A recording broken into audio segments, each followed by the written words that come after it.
Hey y'all, it's Susan. I just wanted to make a quick video to help you with the transformations of exponential functions. So today in class, we walked through the basic exponential graphs of y equals 2 to the x. Here our base was bigger than 1, so it was increasing left to right. We had a horizontal asymptote at y equals 0, and our domain was a negative infinity to infinity. Our range was 0 to infinity. We also walked through the graph of 1/2 to the x, and this one is decreasing left to right because our base is a fraction between 0 and 1. But again, this one still had a horizontal asymptote at y equals 0. The domain was negative infinity to infinity, and the range is 0 to infinity. So what if we have transformations of an exponential graph?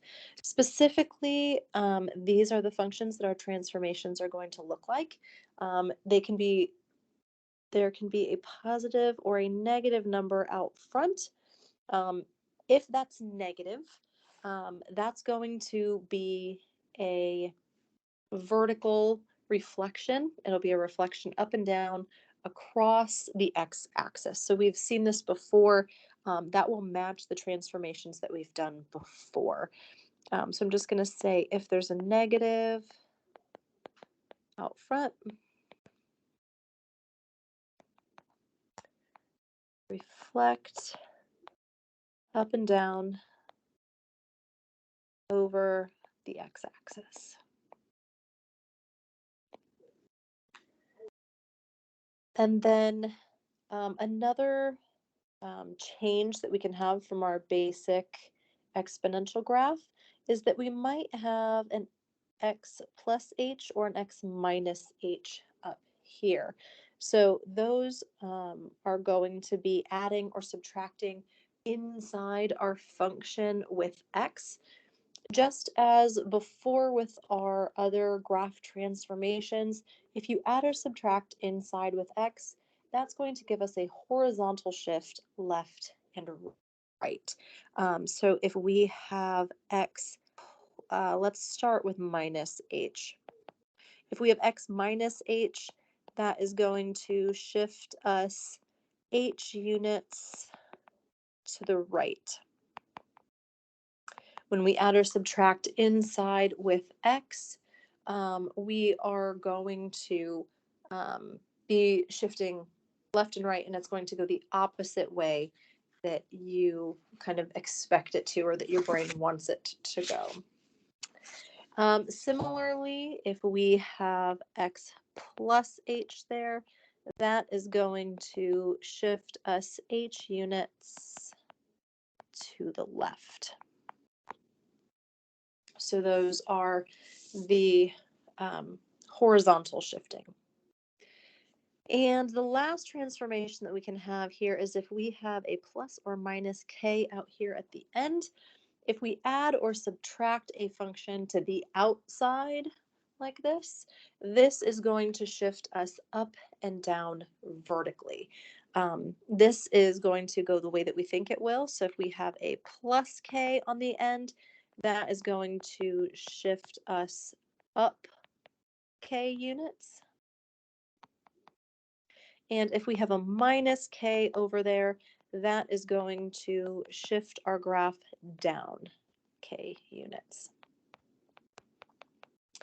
And then one note that I want to make here is that when you shift up and down, your horizontal asymptote shifts up and down with your graph. Alex is going to have you graph your horizontal asymptote. And if you have to shift your graph vertically at all, that horizontal asymptote will go up and down with your graph. Left and right shifts do not affect the that horizontal asymptote, and the reflections don't affect it either. I also want to recall that order matters when you're doing these order of the transformations. And so the order that you want to do these guys in is the first thing that you're going to do is you're going to do the horizontal shifting. So you'll shift left and right. The second thing that you'll do is your reflection across the x-axis, if there is any. And the third thing that you're going to do is shift up and down. You'll do those vertical shifting last. I just wanted to remind you that order does matter if you have multiple transformations, so just make sure that we perform those in the correct order. Okay, so let's try this a little bit. So let's list the transformations of each function here in the order that they would be performed. In all of these, I also just want to make a quick note here of the base function. We have to know which function to start with and which graph we're going to begin with to start making our transformations. The base function will determine our the shape of our graph. So you can see with all of these in 1, 2, 3, and 4, the base exponential function that all of these started at was y equals 3 to the x power, right? Because right here we have a 3 to the x and we are adding a 2 up inside with the x.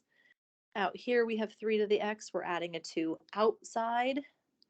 Here we have 3 to the x, so we have a negative out front and we're subtracting a 1 on the outside. And then k of x, again, we have this 3 to the x here, and we're making changes to that. So in all of these, our base function is y equals 3 to the x. So we would start with that base function and make our transformations to that function.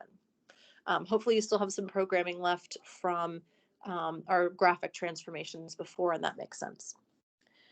Okay, so 3 to the x plus 2, because our transformation here is adding 2 inside with x, that is going to shift us to the left 2 units.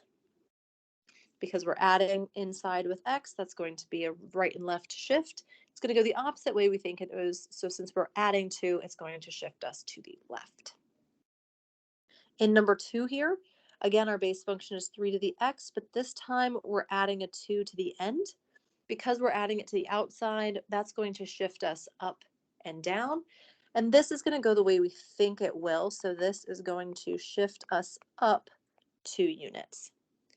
And I just want to make a quick note here, since we are shifting up and down, our new horizontal asymptote is going to shift up with the graph as well. So instead of being at y equals 0, that horizontal asymptote is going to shift up to y equals 2. Kind of make a note of that anytime the graph goes up or down. I'm going to just make a note of where our new horizontal asymptote is.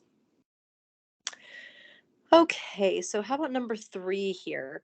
Again, our base function is 3 to the x, and transformations that I see are going to be caused by this minus out front here and this minus 1 here. This negative out front, that's going to be a reflection across the x-axis. And this minus 1 out here, that's going to shift us down 1 unit. And I need to list these transformations in the order that they would be performed. So the first thing that I'm going to do here is I'm going to reflect up and down over the x-axis. I'll do that reflection first because I don't have any shifting to the left and right. So I'll do my reflection first. And then the second thing that I'm going to do is shift the whole graph down 1 unit. Because I'm shifting up and down, I'm going to have to move my horizontal asymptote with the graph. When I do that, my horizontal asymptote is going to move down from y equals 0 down to y equals negative 1. That will be my new horizontal asymptote. And then finally here, this graph here, number 4, 2 minus 3 to the x. Well, this is kind of confusing in the way that it's written. That doesn't look like the same way that we've had things in the past. I'm going to reorder this, and I'm going to say that's negative 3 to the x plus 2. That'll help us see exactly what's happening here. So this negative out front, that's going to reflect us over the x-axis. And this +2 over here, that's going to shift us up 2 units. Again, I'm going to have to do the reflection first.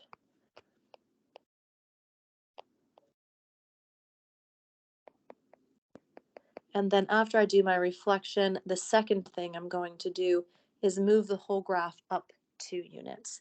When I do that, the horizontal asymptote is going to shift with my graph, and my new horizontal asymptote will be up at y equals 2. All right, so hopefully we're getting the hang of this.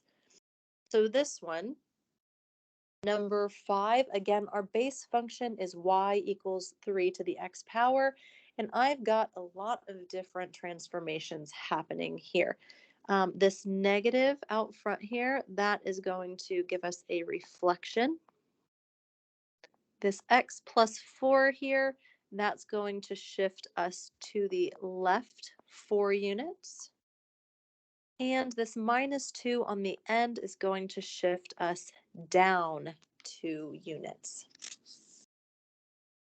Okay, so which order are we going to perform these guys in? The first thing I'm going to do is go left 4. I'm going to do my shifting right and left. The second thing I'm going to do is reflect up and down over the x-axis. And the third thing that I'm going to do is move my whole graph down 2, and that's going to move my horizontal asymptote down to y equals -2. Okay, so let's start to do this. I'm going to use the information that I just did to make a graph of that -3 to the x plus 4 minus 2. So again, I'm going to start with the base function, which is y equals 3 to the x. That's my base function. So to get a graph of that, I'm going to pick a couple of points. So on my base graph, if x equals 0, that means y is going to be 3 to the 0, which is 1. So I know that 0, 1 is a point on my graph. And if I pick x equals 1 on my base graph, I'm going to get y equals 3 to the first, or 3. So I'm going to have the point 1, 3 on my graph. All right, and so I'm going to fill this in. We are going to have, there we go, that's my base graph, and I'm just going to dot in my horizontal asymptote here. Okay, now that's my base graph. The first thing I'm going to do here, I'm just going to label this as the first thing that I do. I'm going to shift this whole thing left 4. So I'm going to take my points here and move them to the 4 units to the left. So I'm going to bring 0, 1 over to -4, 1. And I'm going to bring 1, 3 over to -3, 3. Shift this whole thing 4 units to the left. So that's not perfect, but there we go. We shifted it 4 units to the left. Okay, so now the second thing that I'm going to do, we'll do green next. The second thing that I'm going to do is I'm going to reflect this whole thing up and down over the x-axis. So I'm going to take the last one that I did, which is the red one, and flip it up and down over the x-axis. So here at x equals -4, instead of being 1 unit above the x-axis, I'm going to come to 1 unit below the x-axis. And here at -3, 3, I'm going to come down to -3, -3. I'm just going to flip that point over the x-axis. And I'm going to fill in my graph here.